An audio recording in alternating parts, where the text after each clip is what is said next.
Good afternoon, distinguished guests, speakers, and participants. I'm Marilla Van Dot, news anchor and presenter for the Independent Television Network of Sri Lanka and the Sri Lanka Broadcasting Corporation, and it is a privilege and an honor to take you through the rest of the proceedings for the rest of the day this afternoon. As we continue Sri Lanka's inaugural Media Fest, organized by the Sri Lanka-India Media Friendship Association, we built on the spirit of dialogue and discovery that this platform was created to inspire. Today, ladies and gentlemen, we are joined by seasoned professionals and emerging leaders from across the media spectrum, individuals whose work is shaping conversations, influencing narratives, and redefining the role of media in a changing world. Engagements like these are more than conversations and dialogues. They serve as catalysts for innovation, collaboration, and the evolution of the industry that we work in. So I invite you, ladies and gentlemen, to bring your curiosity and ideas into the sessions ahead as we navigate this new media landscape together. To lead our next segment, it is my privilege to introduce our moderator for the next panel discussion, Mr. Amal Jayasinghe, AFP Bureau Chief for the Maldives and Sri Lanka.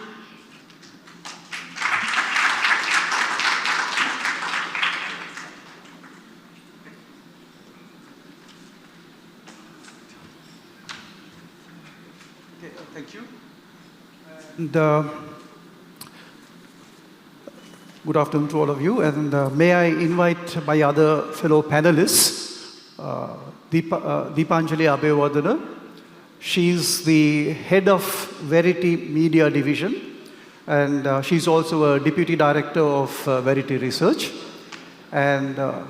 Prasad Dodangoda, who is the head of foreign news, English and foreign news at Rupavahini, the state broadcaster. And Dilrukshi Handunetti, who is a senior journalist and a lawyer, and she's also the founder of Center for Investigative Reporting. And finally, Palki Sharma, who is a celebrity journalist and currently the head of First Post. Right, thank you.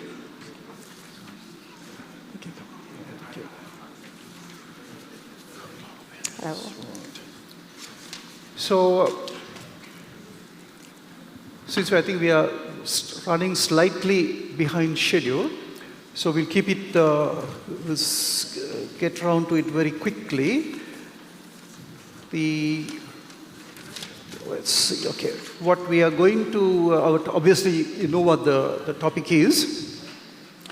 So, I think we are all in an age where false narratives spread much faster than facts. So it's very topical that we discuss this thing today.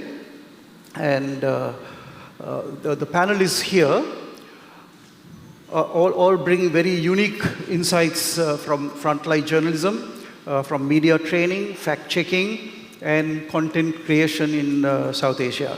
So together, we'll try to explore how media can navigate this landscape, how we might restore credibility, reinforce editorial standards, and engage meaningfully with audiences who are generally skeptical, fragmented, and often overwhelmed. So to start things off, I would like to invite Deepanjali first. She has spent years tracking and verifying information online. So could you just set the stage for us, Deepanjali? Thank you. Thank you very much, everybody, and also the Indian High Commission and all of the organizers for having me here. That's quite a Herculean task to set the stage, but in terms of setting the stage, to speak of building media trust in the era of content manipulation and disinformation, I would like to speak of two issues that pose quite significant and serious challenges on the information integrity. And one of those issues is when you allow the publication of information that is not credible or trustworthy. And the other issue that poses an equal amount of challenge to information integrity is when you allow an unregulated media to function. Let me now quickly maybe touch on these with specific examples. So when you speak of the media that is unregulated, that is where we can see there's so much chaos and confusion that takes place when there is unmoderated media that happens not just in the mainstream media space, but also in the social media space as well. In mainstream media, there should be gatekeeping processes that function, and in social media, there should be community guidelines that we adhere to. But when none of these function properly and when they don't happen as they should be, what happens is there's so much of chaos and confusion, and that can really destabilize the democratic processes. So I can speak maybe in two forms how such unregulated media happen. One such way is when there is anonymity that is used as a shield for abuse. There are lots of anonymous accounts that function, that you can see in the social media space, that engage in ad hominem attacks that really that take the credibility away of the dissenting voices, and that also really challenge the credibility, the meaningful discussions that happen. And one other way that is connected to this that also happens, that really creates issues with regard to the unregulated media, is when there is toxicity as a weapon of control or influence. And this happens, let's say, when there is polarized content that happens that you cannot really fight, because people who are in echo chamber effects tend to trust only the information that they want to trust. And this becomes exacerbated, especially when there is doxing and other forms of cyberbullying that also target especially women candidates who are contesting. Now there is an upcoming local election, and this is where we see women who are going to be and who are already cyberbullied. And let me now very briefly speak of the other challenge that I wanted to speak of as well, with brief examples to talk about how that is posing serious challenges on the information integrity. And that's, as I said, happens when you allow information, the publication of information or content that is not trustworthy or credible. And that happens when there is content manipulation. And we all know content manipulation happens when there is deliberate distortion or amplification or suppression that really influences the public perception and behavior and opinion. This also happens at least in two forms. One, omission of information. Second, distortion of information. How does omission of information take place? For this, I want to speak especially from our experience here in Sri Lanka with regard to the mainstream media space. In 2019, when there was the presidential election, you may remember that there was this speculation that there could be a second count of the preferential votes. So because there was this speculation, there was so much of education also happening to show that the voter actually had, and we always have, two options where you can put a cross and put your vote for one candidate, or where you can put your preferences by putting 1, 2, and 3. So there was the Election Commission, there were the newspapers who were actively playing a role to show that there are these two pathways. But in the week leading up to the presidential election, and on the day of the election, what we saw was that some of the TV channels did not show this option of putting 1, 2, 3, and they only put the option where you put the cross. So there's here crucial information that is completely taken out that can pose serious challenges on the democratic discourse. And let me finish this, let me wrap up this round by saying that the other way that content manipulation can happen also is when there is distortion of information. And this happens so often in Sri Lanka and elsewhere, when there is manipulation of visuals of crowd sizes to downplay or overplay the size of the crowd. So this happened during elections and during the mass uprisings we had a few years back. And when all of these combine together, what it happens is that there's the content manipulation and the disinformation that completely dilutes a meaningful, critical, democratic discourse, and it also completely destroys democratic processes, and it also can probably take that agency away. So those are my initial thoughts. Right. Thank you very much, Deepanjali. I think now we'll move from social media and the platforms to a mainstream kind of news situation. And for that, I would like to invite Prasad to talk to us about, as being somebody in charge of a state media organization, what are the challenges they face, and what are the sort of, how we are sort of dealing with this problem now. Yes, thank you, Amal. And first, I would like to thank Slimfa for providing me this opportunity. And Amal, you mentioned about the mainstream media, and I represent state media, as you mentioned. So there's a very big responsibility, and both myself and Palki, we are representing audiovisual media. So if the credibility and the trustworthiness is one of the prime fact that what we need, because for the rather than the other media, audiovisual media, we directly get the onslaught if something goes wrong. So there are two parts. First, the trustworthiness and the credibility and the image of the journalist, as well as we have to think about the image of the station or the broadcaster. So and you mentioned about the state media. So myself, actually, I represent the National Television of Sri Lanka.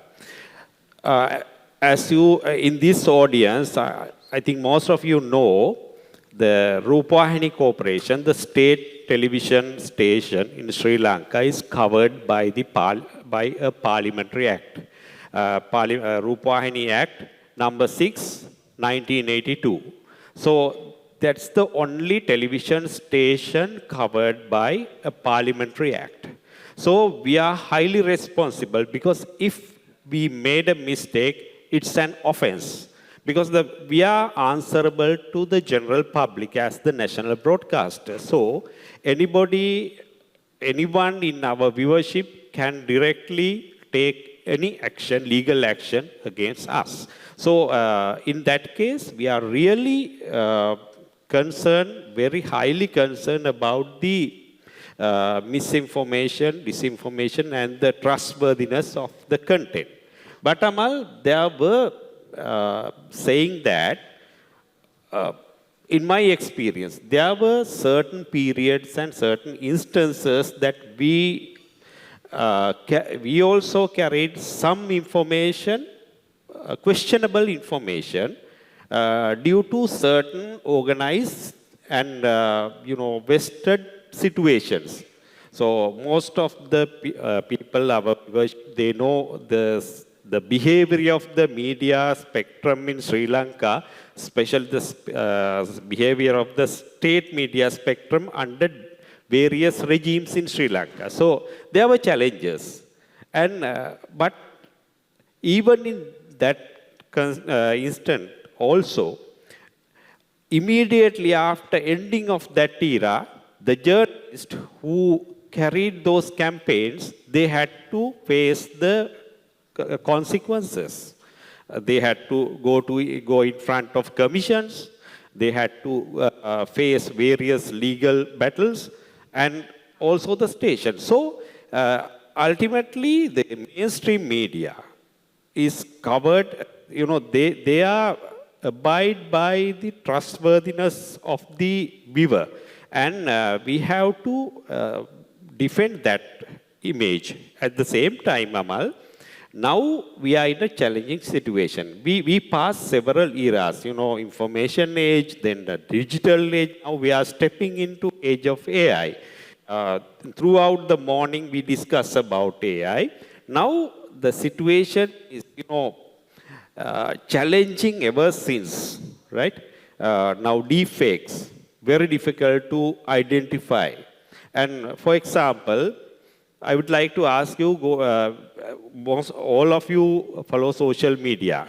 So if you go to Facebook posts these days, you would find number of fake images along with the real images of this Dalada situation, in the Kandy situation. Number of AI created images were there, I found. Right? There are a number of, so I can go on expressing these type of examples this is the situation we face now. So from this point, I would like to hand over it to you. Then we can carry on the discussion. Yeah, thank you, Prasad. I think what Prasad,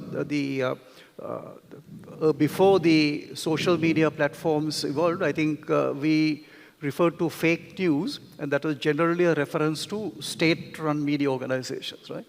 So it's all changed now. To talk about the newsroom situation, and also from the perspective of training journalists and with that experience, I think I would now like to invite Dilrukshi to talk about basically what are the challenges that the newsrooms face and how are they dealing with this. Thank you, Amal, and thank you, Slimfa, for having me. I think in most cases, some of these information choices we make today in this very fragmented market, we do it largely on some form of bias. And there is no way around it, because if you, bias can be positive as well. There are positive biases and negative biases. I just want to refer to a study done by Harvard Kennedy School, because if you look around in the region, and I think India may have some of the studies, but this does give us some very interesting information around how bias drives the decisions we make, and also how fake news impacts audiences, and it's technically a choice people make. So the Misinformation Review of June 2020 says that fake news reduces people's trust in media. Now we are saying there is mistrust in the media, but that is also a presumption, right? We assume there is mistrust in the media. And there are certain brands that people would still want to trust. We can go into the question whether they are truly trustworthy or not, but there is a general acceptance in the world, and there are certain journalists also who carry a lot of weight, whose work is trusted. So journalists, media practitioners, wherever you come from. So how does trust build within institutions and individuals? I think that's really important, because we talk a lot about mistrust. So in political situations that Deepanjali spoke about, it's really important, because we are also going for another election. And then we will see how information disorder happens. There is always an incident, information incident, and then we go into the space of a trigger, and that trigger becomes an infodemic. There is blur. One case in point would be the kind of choices, information choices we made during COVID. Was there a manufactured virus in some place? Or then do we choose a concoction over vaccination? So these are things that are driven by manufactured truth. So manufactured truth is part of life, and it's there. But how do audiences respond? The Kennedy study is very interesting. It says we trust media when it aligns with our own political biases, right? So we choose to align with some of the things that are being said about media. So they also kind of do a, assessment of the media house and go with that. And then if you look at how information bias plays out when it comes to sources of information. We would think that integrity of information relies so much in this highly polarized world, which is with fragmented markets. Markets are fragmented also according to audience preferences. It could be political ideology, it could be something else. I may like entertainment channels, so we make choices all the time. What happens is audiences lose trust in institutions, public institutions. Now that's really terrible, because we would want people to have faith and our institutions to run in a certain manner where they can earn public trust. But again, if you have fake information sources, if it aligns with my political interests or other leanings, there are many other things beyond politics that I may base my choices upon, and then it becomes okay for me to trust that source. Heart of hearts, you probably know it's not trustworthy, but it's something that I might want to go with. So it's a hardcore study, but it kind of gives us an idea how the mindset of the audience works and how we drive audiences. So in the newsroom space, Amal, we battle disinformation, deal with echo chambers, we have fragmented markets. Then you also have a sophisticated disinformation industry. It's an industry. Yeah? You have paid disinformants, you have groups.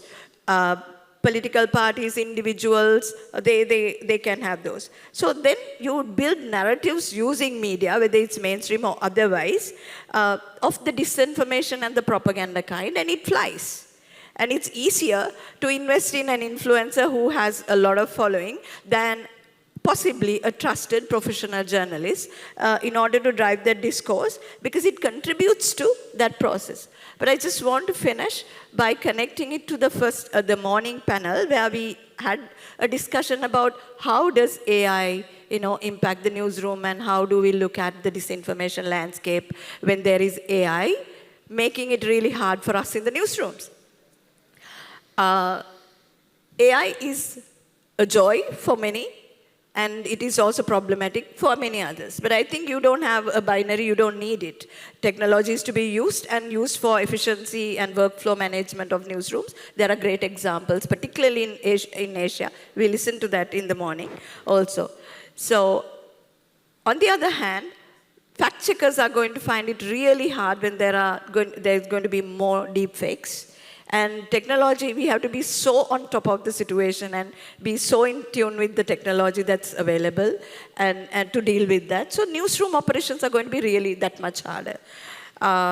Because the ethical aspects of the use of AI in news making, news gathering came up in the morning, I'll just finish with 5 points from tech accountability. There is a tech accountability group that I work with, and there was this Thomson Reuters driven guidelines for use of AI in newsrooms, which was chaired by Maria Reza. So first thing is about human agency. You're on top, there is always editorial oversight.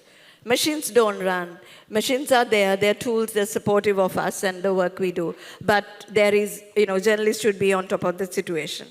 And then, besides the human agency, the way we as journalists or outlets, how do we use artificial intelligence in content generation, gathering information, all of that.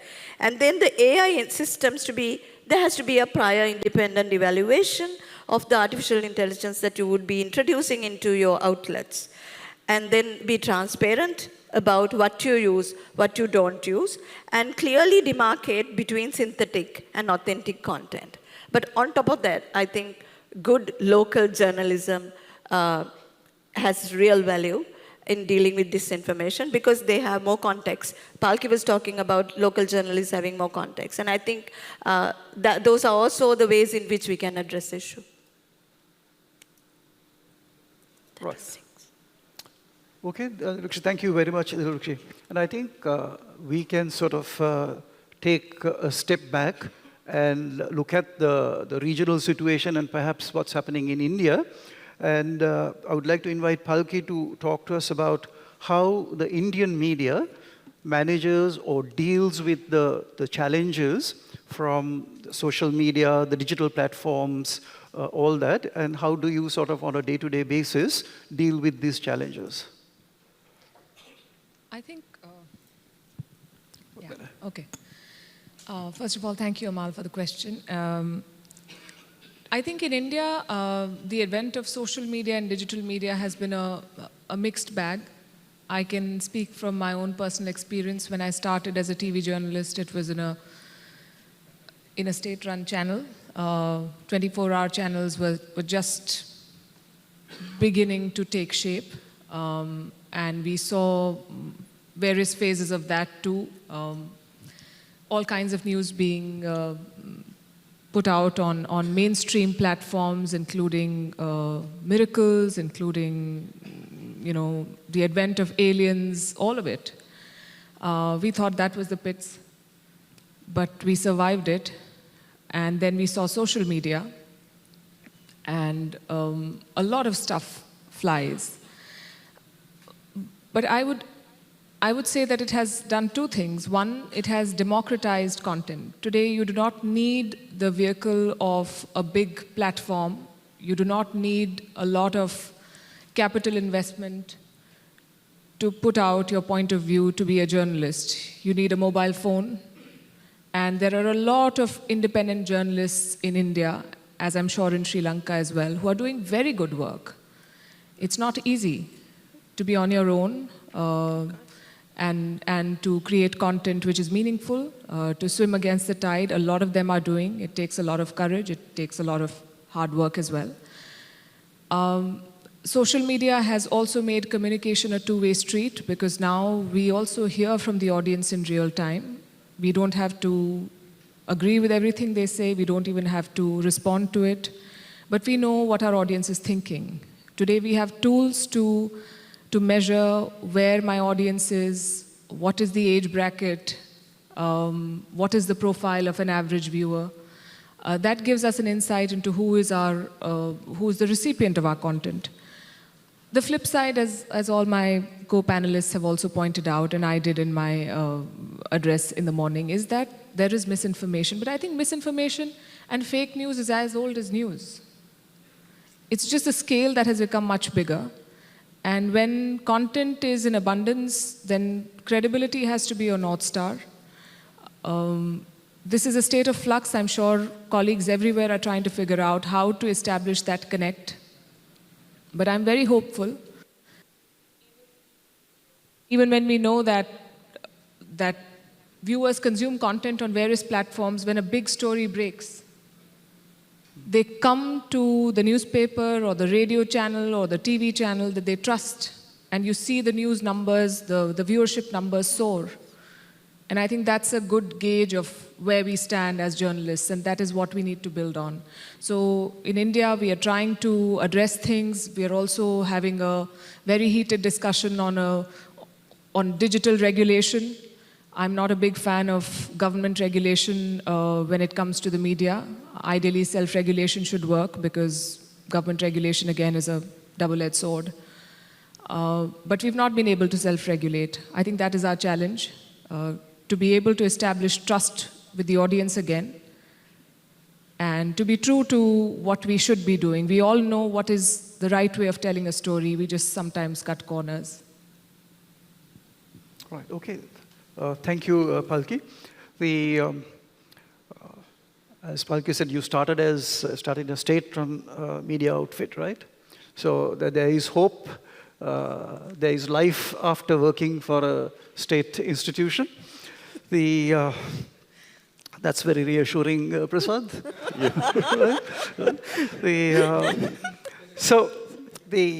But I think we'll have another round of comments from our panelists. And Deepanjali set the stage for us, but I just want to revert back to you to ask you what do we do now? I mean, is there hope, or what can be done based on what you mentioned? Yeah, that's the right direction, I guess. And there is, of course, hope. And there are so many examples that I can speak as to why there is hope. But before saying that, I will say one simple step that we all can use in terms of fighting content manipulation and dis and malinformation. And this is something that the Verita Media division that I represent has started since April, which is called Trace It. Trace It is a simple QR code that functions as a digital fingerprint that allows the authentication of the content to see where this specific content was originated. Right now, there are two issues we all are grappling with. One, you can always manipulate the claim. You can always manipulate the source that claims the claim.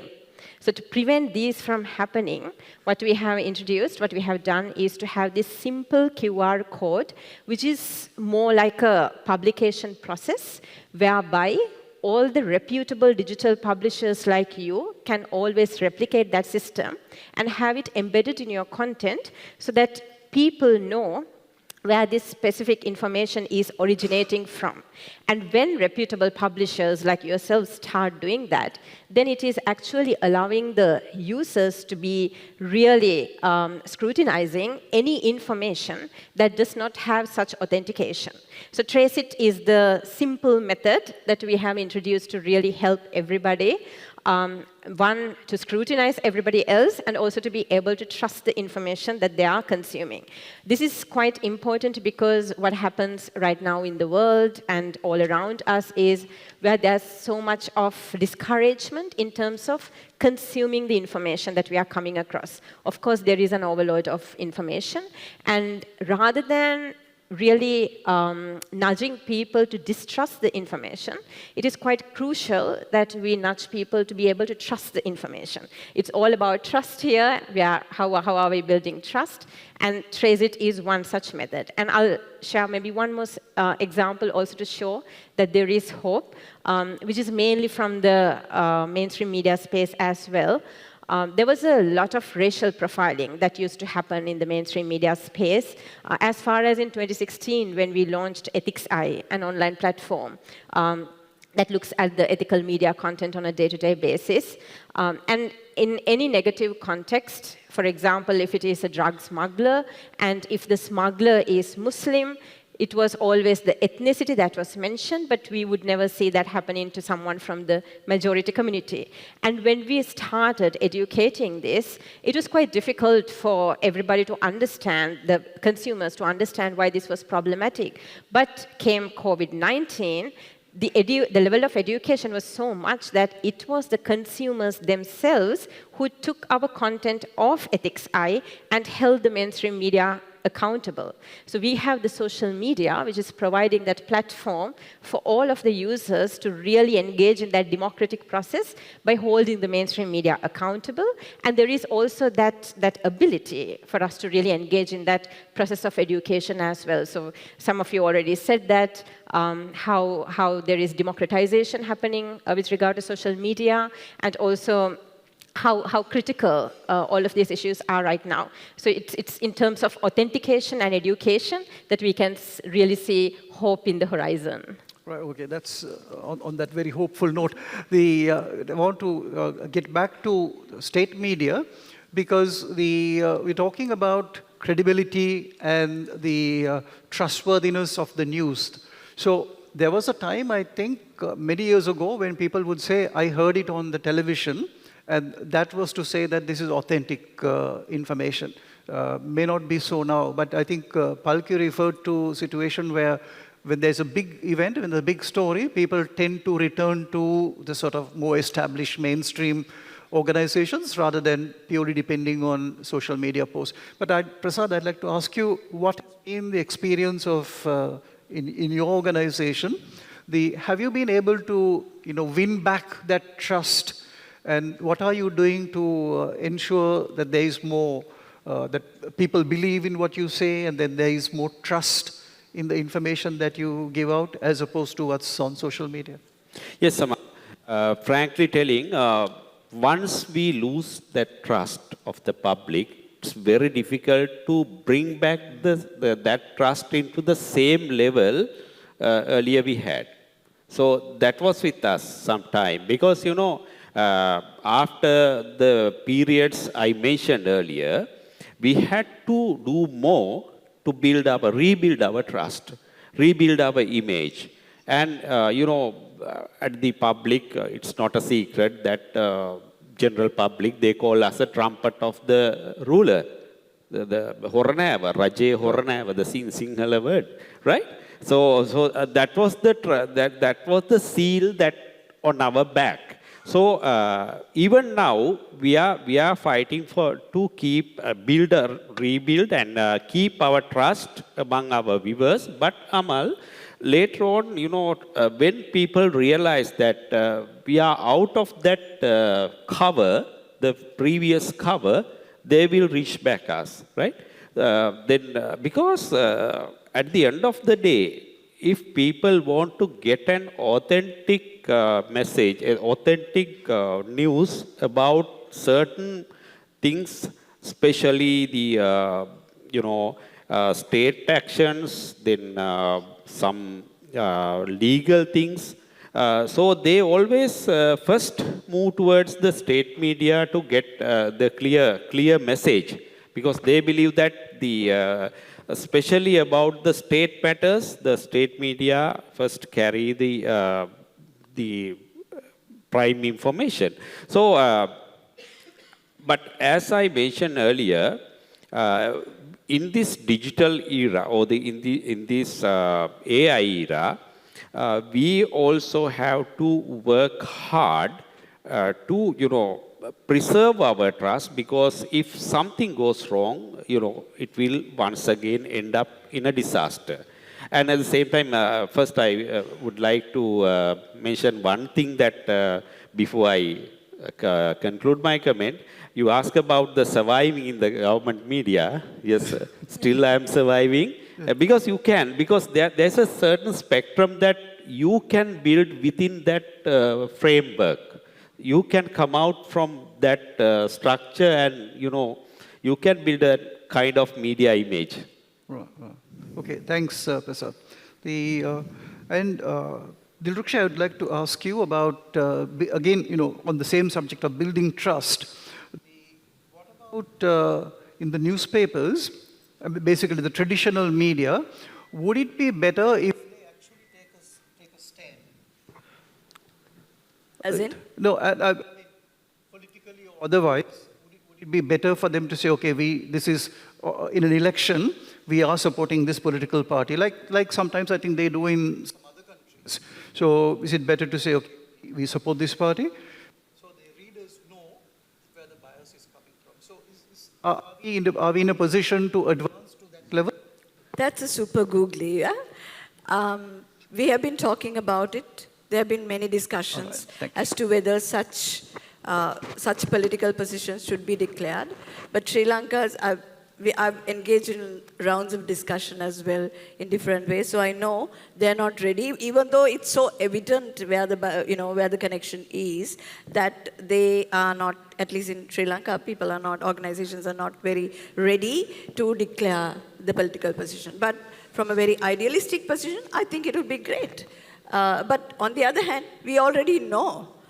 It's not as if we don't know. People do know, who supports what and that sort of thing. But in terms of ethics, in terms of being accountable to your audience, it would be a great position to have if they would want to think about it. But I also think, Amal, before you get there, there are steps that newsrooms can also take. And newsrooms have been pretty reluctant, and I talk about mainstream. That's what I know largely. The adjustment to, from the usual, we are supposed to be verifying information anyway. It's our basic function, right, to ensure that you curate the information that you put out. But then tool-based verifications, that process, that discussion has been quite painful when we actually engage with newsrooms, because tool-based verifications have become such an important thing, whether you want to adapt it or not. Some newsrooms are now having fact-checkers. But I just want to bring this example from Der Spiegel in Germany. They have fact-checkers trained as storytellers. So I thought that was quite interesting, so that, people who are fact-checkers, what are we saying then?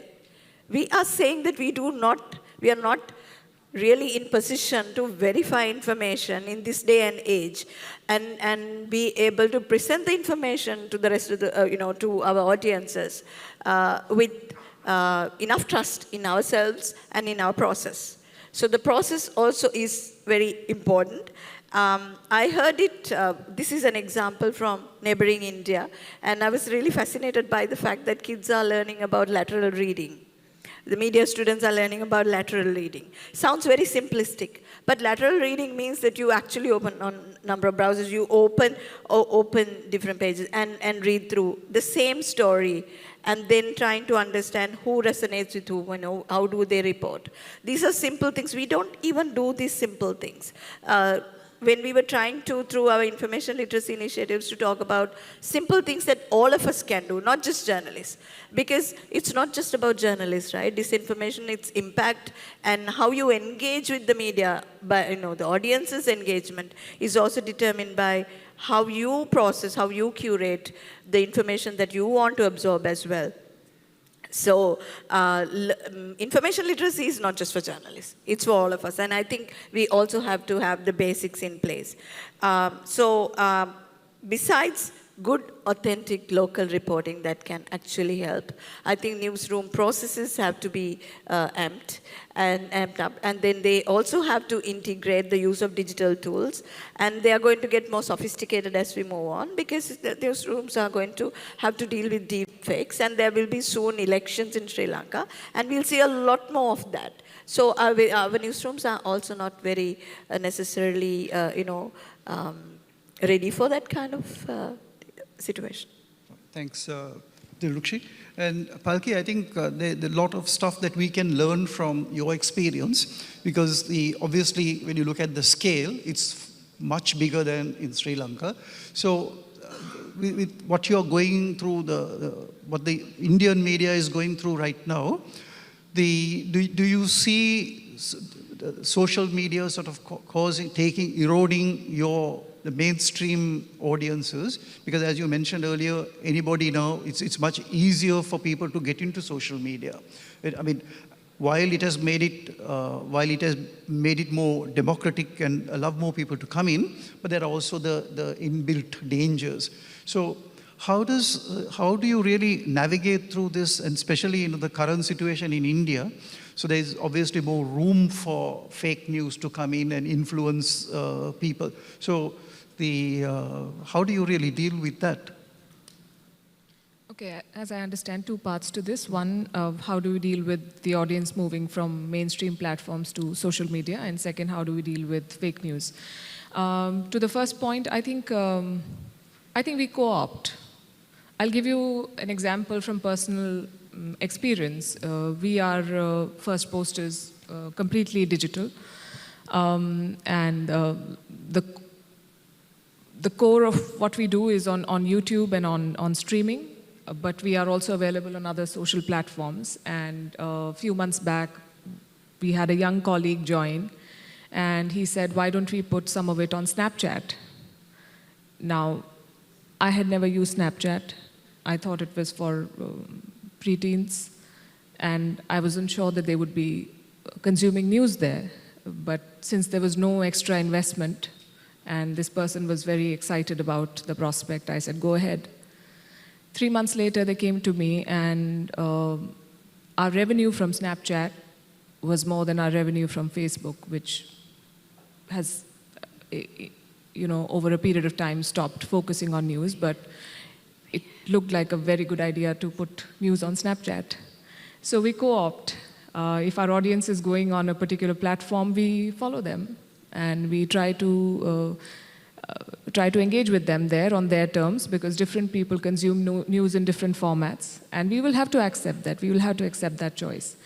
Every year, we also have a report that comes out on media trends. And the one that came out for 2025 had some very interesting insights on linear television versus social media and digital media. And while ad revenues are still bigger for linear, the growth is, as they say in the business parlance, there's a degrowth over a period of time. It will come down. So as of today, when you get an ad slot for a TV show, it is significantly higher than what you get for something on a digital platform. But going forward, TV viewership and subsequently TV revenues will come down, and digital will go up. That is the future. We need to accept that future. As for dealing with fake news, I think we always struggle with this, how to balance speed versus accuracy. And sometimes we give in to the temptation to put something out quickly. We will have to discipline ourselves as journalists.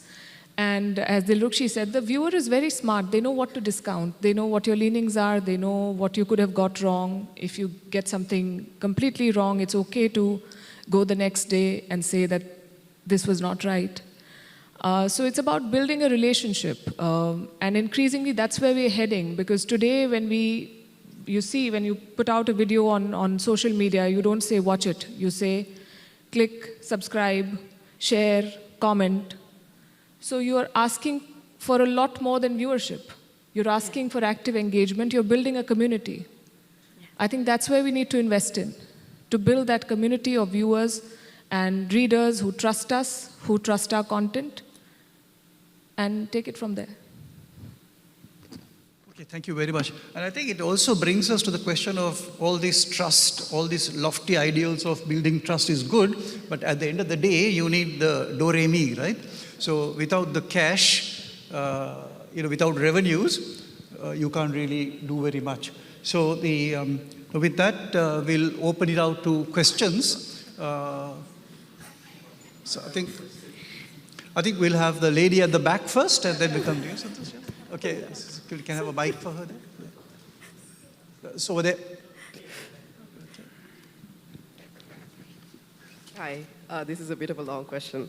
But given that attention is such a powerful currency at play these days, how can the journalists engage the audience without really falling into sensationalism? Because essentially that's what sells. And so far, as Palki said, self-regulation hasn't been a reliable tool, especially for the viewers, because at the end of the day, it's really at the hand of the journalist. So how can the journalist or anyone in the media industry address this more effectively? Yes. Is it for you? Yeah. Sorry, this is for Palki, yes. So how do you retain a viewer's interest, and how do you... Sensationalism. I think that's a choice that you make, and there is an audience, a sizable audience, and I again speak from personal experience. We tend to not sensationalize. We get, even if I say so myself, fairly good numbers. So yes, you have to do it consistently, and the viewer will come to expect that from you. I think the thing they say about the silent majority. If you go to Twitter or X, as they call it now, there's a lot of angst and virtue signaling. But that's a very small number of people. There's a very large number of people who watch you. And for me, personally, the best compliment I get is when students come to me and say, we watched this and we prepared for our such and such test or interview after watching this video. They're not looking for sensationalism, they're looking for information, they're looking for opinion. They often also disagree with the opinion that we express, but I believe that it's best to wear your leanings and your views on your sleeve so that you again have a very transparent relationship with your viewer, and you say, this is where I stand. You may or may not like it, but that's what I have to say. Now you decide for yourself. Thanks, thank you. Yeah, so I'm going to try to not be too careful in the way I ask my question, but I think it's an important question. You know, there was a time when media used to be known as a fourth estate, checks and balances in the context of democracy. I don't seem to hear that term, fourth estate, that much anymore. When I now look at media, obviously the one way to keep media profitable and commercially viable is to make sure that you get more eyeballs. And I think eyeballs, in a sense, is at the center of the existence of media stations, media channels, and it's understood that media is now a business. In that context, given that you're fighting with entertainment, how relevant is trust in the overall context of the business? And when I say that, I'll give you two quick examples. I have a friend who loves this Indian anchor who screams on television. And once I remember asking this friend of mine, what's so good about this anchor who's keeping on yelling on TV? Why do you watch his show? He said, you know what? I love having a whiskey and listening to this man. It's great entertainment, okay? On my WhatsApp groups, I have many people who I call chronic fake news sharers. I have put down significant number of fact-checking tools, and these are all people, some of them are even PhDs, right? But they continue to share because they like the news that's being shared. So it seems to be as if in today's context of the way media is moving, it's less to do, and I'm sorry to say this is my observation, I may be completely wrong, less to do with credibility and information quality or accuracy, more to do with whether I like this news, whether it entertains me. If it does, I'll watch more of it. If it doesn't, perhaps not. I want to hear what your views are across the panel, maybe 2 sentences. I'll leave the moderator to decide who he would like to answer. Thanks, Santosh. I think the Palki is quite, will be able to answer from the Indian perspective. And Dilrukshi, if you want to talk about the Sri Lankan context. So maybe you go first. So the 4th pillar point, I think people have a lot of romantic ideas about what the past used to be and how glorious. And, in my parents' generation, they said Doordarshan was so good, nobody made a noise. Doordarshan was reading government handouts. Right? And so it's about perspective. Today, we have 400 news channels in the country, and there is room for all shades of opinion. Some get more views, some get less views, but there's something for everyone. Yes, drama tends to get attention, and that is a viewer's choice, because then if you're looking for entertainment on news channels, then entertainers will give you news, and that won't be a great scenario. So we have to make that choice. I think there is no justification for doing boring news. In the name of doing meaningful content, you cannot make it boring, because it is not the viewer's responsibility to come to you. It is your responsibility to make your content engaging so that they want to give 1 hour or half an hour or 20 minutes or 10 minutes of their day to you consistently. The concept of appointment viewing is shrinking increasingly. People are watching news when they want to, in whatever. Some people don't even watch a video, they listen to it. We have to respect that choice. But is the 4th pillar not doing its job? I don't agree with that. I think that there are still a lot of people doing very good work. And everyone is entitled to their opinion and their point of view. And if some people want to shout and express themselves, well, good for them and their vocal cords. I guess that's that. Thanks. What about, what do you think? Okay, that's a lot of, so many layers to that question. But I'll just take a cue from what she said. So I still think trust matters, but I also want to borrow a line from what Palki said. In crisis, we make information choices. We are out there, checking out everything. There's so much in your feed, and you can curate it or you can just let it happen. But if COVID showed us something, and I think COVID was such a good example of the choices we make as audiences, as individuals, as journalists. We made certain choices about who is a trustworthy media house, who is a trustworthy source, who has the authenticity and the accuracy of the information that you want to place in the public domain. It's life and death. Beyond this market discussion, and monetization is such an important thing, and we all have to survive in the industry. But having said that, if you really look, you really look at the choices we make at critical times, you would want to go with those who will actually responsibly produce content and place it in public domain. So that's point 1. And trust, also about the lack of trust in the industry, generally speaking, why there is space for non-profit newsrooms is also the declining trust in the traditional media and the way in which you curate content and the whole market slice and how you want to drive audiences does put us, people like us, in that niche area where we do the non-profit newsrooms. Third point is that about what is influence. Influence is a very good thing to talk about. You have lots of influencers. You have influencers, and they are really invaluable to mainstream an idea, to take something forward. And then there are serious professional journalists who are also influencers, and there is a general understanding as to who an influencer is. Where is the real influence is where you have real impact. When a story had real ground level impact. Did you influence a policy? Did you actually create conditions for a community to be supported? Did you actually end up adding to the crisis or solving something? And to me, that is influence.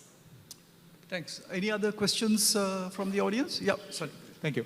So with appreciating all the work where it is doing, maybe you can introduce the media bias meter. Then we can do the what Amal is saying. Maybe we can talk that later, just opinion with that.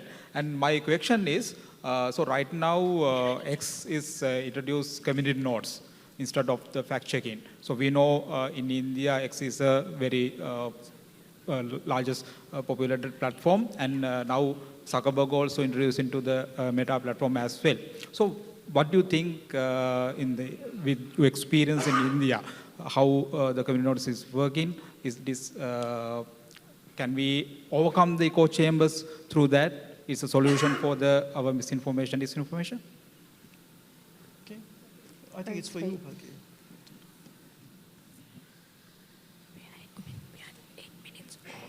Well, fact-checking going down is a problem, for sure.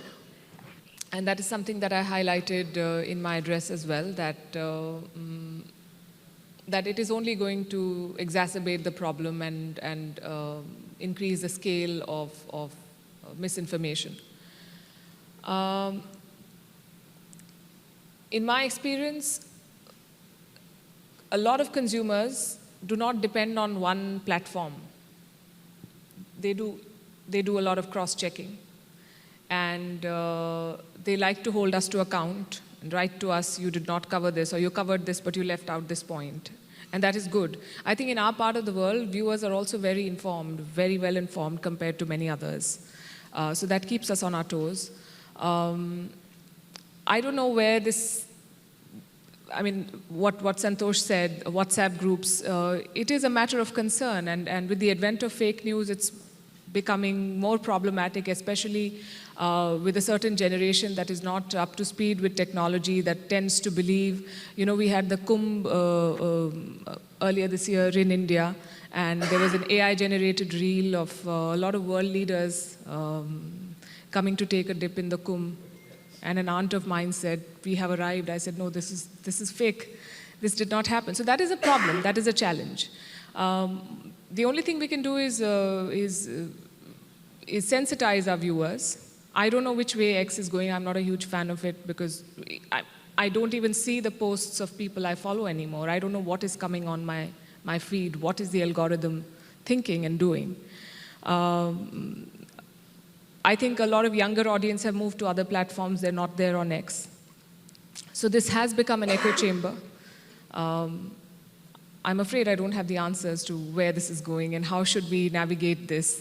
As of today, I only use it as a source of one of the many sources of information because there are still some world leaders who believe that they do not want to use the traditional channels. They want to make policy announcements on social media, so it's an occupational hazard.